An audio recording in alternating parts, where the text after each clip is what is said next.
প্রত্যেক মাসে আমাদের মেয়েদের কিন্তু একটা কমন সমস্যা লেগেই থাকে। হ্যাঁ, তোমরা কিন্তু ঠিকই ধরেছো, সেটা হলো পিরিয়ডের সমস্যা। অনেকে পিরিয়ডের সময় হলে বিভিন্ন ধরনের ন্যাপকিন ইউজ করে, সেটা ভালো না খারাপ এটা না জেনে। অনেকে তো আবার কাপড় ইউজ করে। আর ঠিক এই সমস্ত কারণে আমাদের মেয়েদের নিজেদের অজান্তে নানান ধরনের বড় কোনো সমস্যা বা ইনফেকশন হতে পারে। যেমন কমন কিছু সমস্যা র্যাশ, ইচিং, আর তার সাথে তো রয়েছে পেটে ব্যথা। আর ঠিক এই সমস্ত প্রবলেম গুলোকে দূরে সরিয়ে রাখতে এভারটিন কিন্তু তোমাদের জন্য নিয়ে এসেছে এভারটিনের ডিজিটেবল always period care sanitary pad. এটা কিন্তু নিম এবং সানফ্লাওয়ার যুক্ত।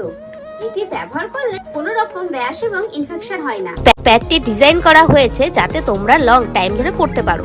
এটার স্পেশাল ব্যাপার হলো নরমাল প্যাডের থেকে 3 গুণ তাড়াতাড়ি ব্লাড অ্যাবসর্বেন্ট করে নেয়। এটার জন্য তোমাদের লিকেজের কোনো ভয় থাকে না। কিন্তু তৈরি হয়েছে সম্পূর্ণ সফট এবং ড্রাই শীট দিয়ে, যেটা পিরিয়ডের সময় র্যাশ এবং ইনফেকশন থেকে বাঁচায়। তো চলে যাও আমার ডেসক্রিপশন বক্সে এবং ফার্স্ট কমেন্টে, ওখান থেকেই অর্ডার করে দাও।